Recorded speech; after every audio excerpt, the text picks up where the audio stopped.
Bismillahirrahmanirrahim.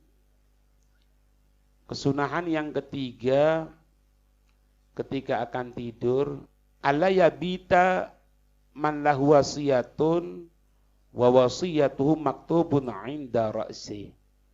Fa innahu la ya'manu al-ghabba fin naumi yuqalu inna man mata min ghairi wasiyatin lam yu'zan lahu fil kalami bil barzakhi ila yaumil qiyamah yatazawaruhul amwatu wa yatahaddatsuna wa huwa la yatakallam fayaqulu ba'dhum li ba'din hadzal miskinu mata min ghairi wasiyatin.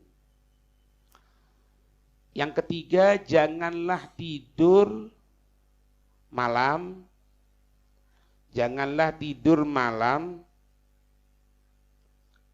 kecuali wasiatnya tertulis dan diletakkan di dekat bantalnya. Inda ra'si, dekat bantal bisa langsung. Atau di tempat yang gampang untuk terlihat. Atau di tempat yang gampang untuk terlihat. Paham ini? Kalau kita orang ngelihat di kalimatnya ini ya, kalimatnya katakan apa? Man lahu wasiyatun, siapa orang yang punya wasiat. Berarti mafhumnya apa? Kalau dia tidak punya wasiat, enggak, padahal enggak. Karena apa? Karena karena seseorang itu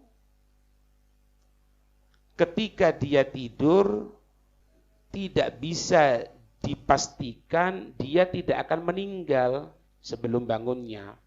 Nah, ini kalimat yang menunjukkan wajibnya untuk berwasiat.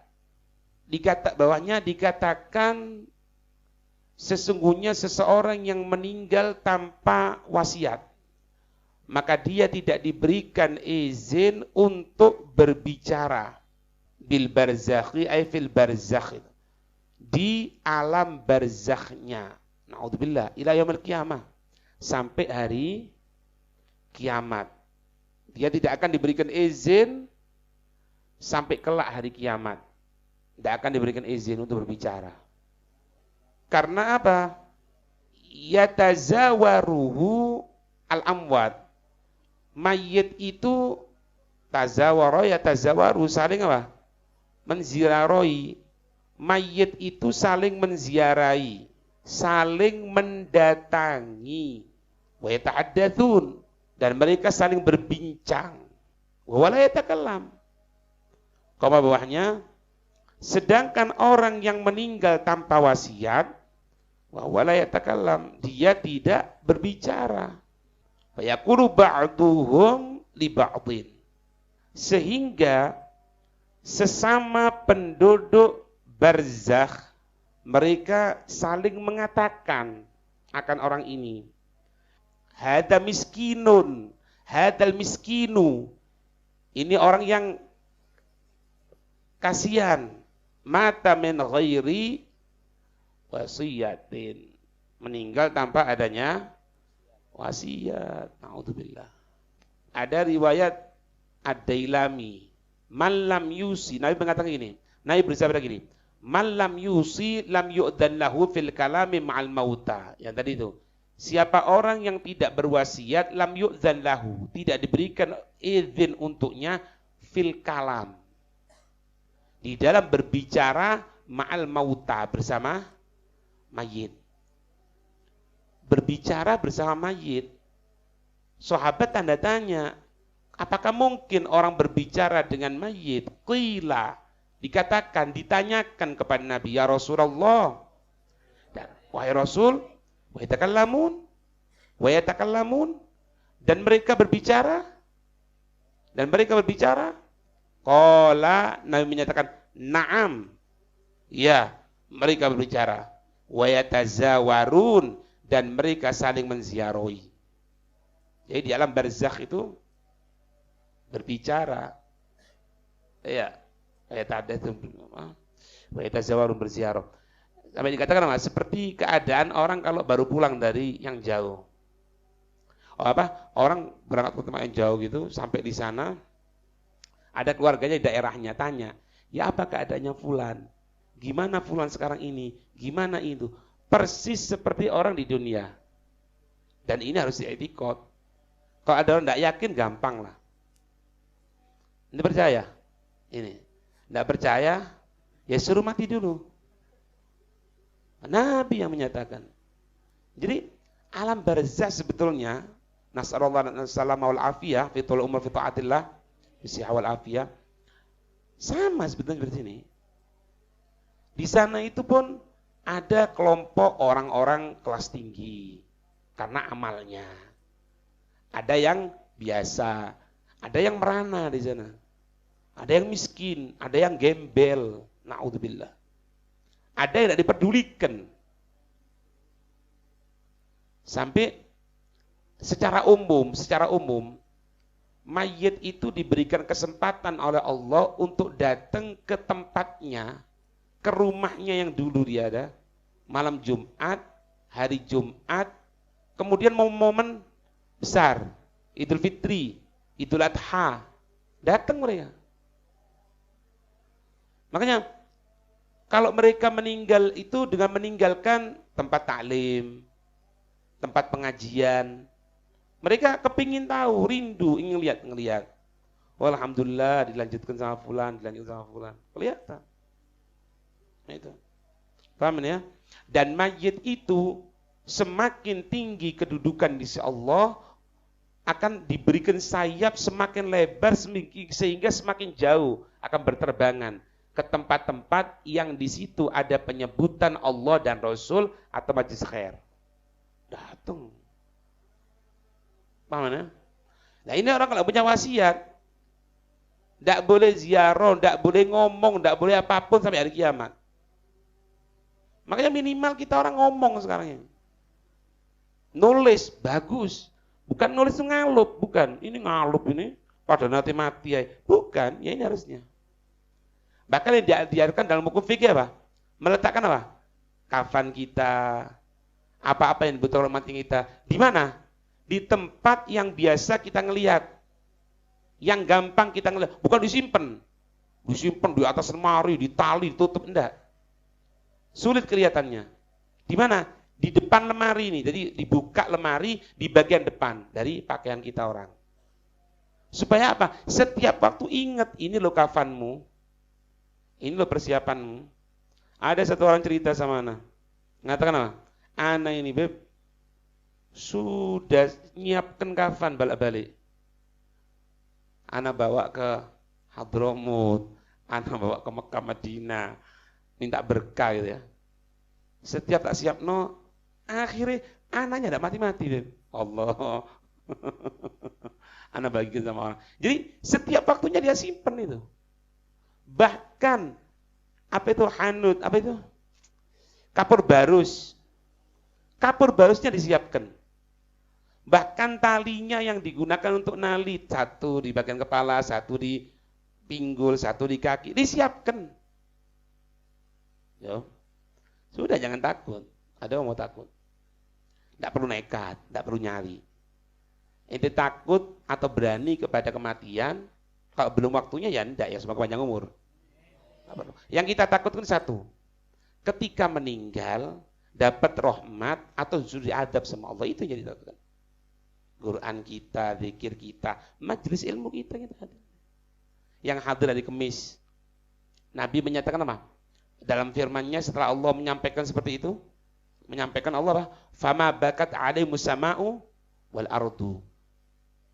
Tidak pernah menangis langit dan bumi dengan kematiannya orang kafir. Orang yang ahli maksiat, orang kafir. Bumi, langit tidak pernah nangis. Nabi jelaskan, tidak ada seorang mukmin kecuali dia di langit punya dua pintu. Pintu yang pertama untuk turunnya rezeki, pintu yang kedua untuk masuknya amal, kalam, perkataan kita.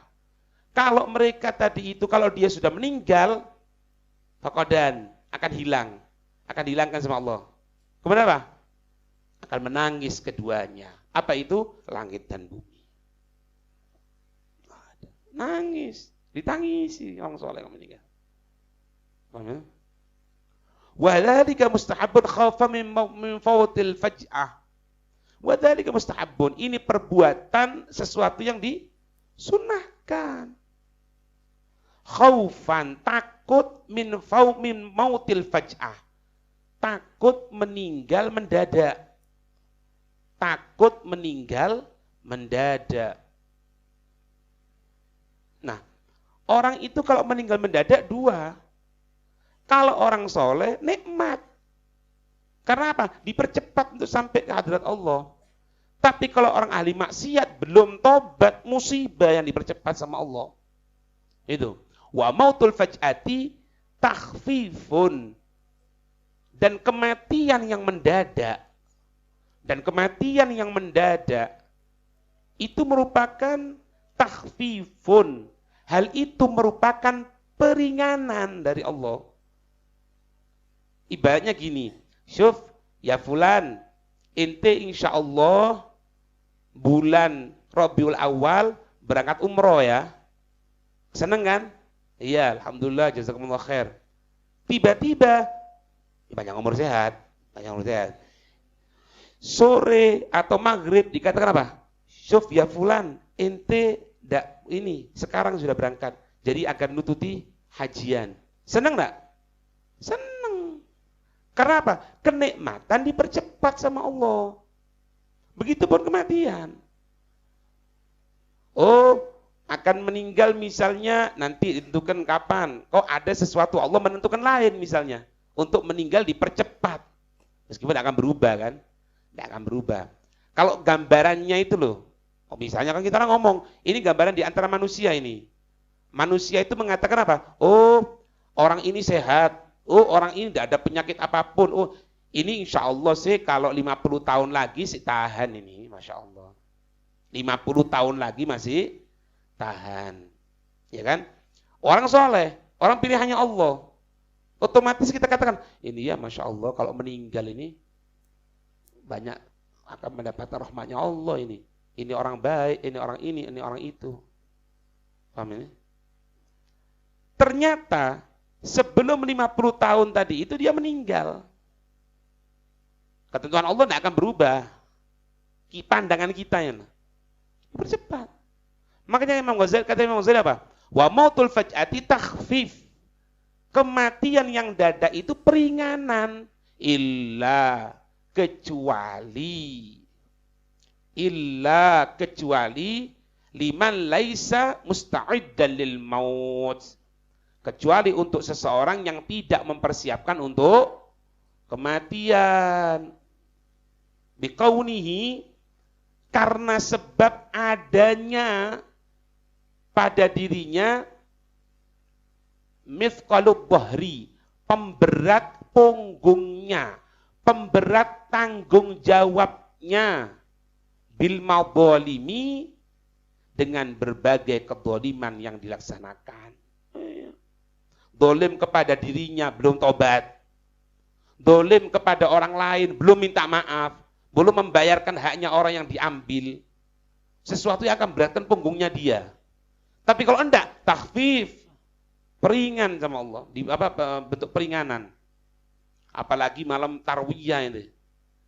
Malam tarwiyah ada orang datang sama ente. Amin.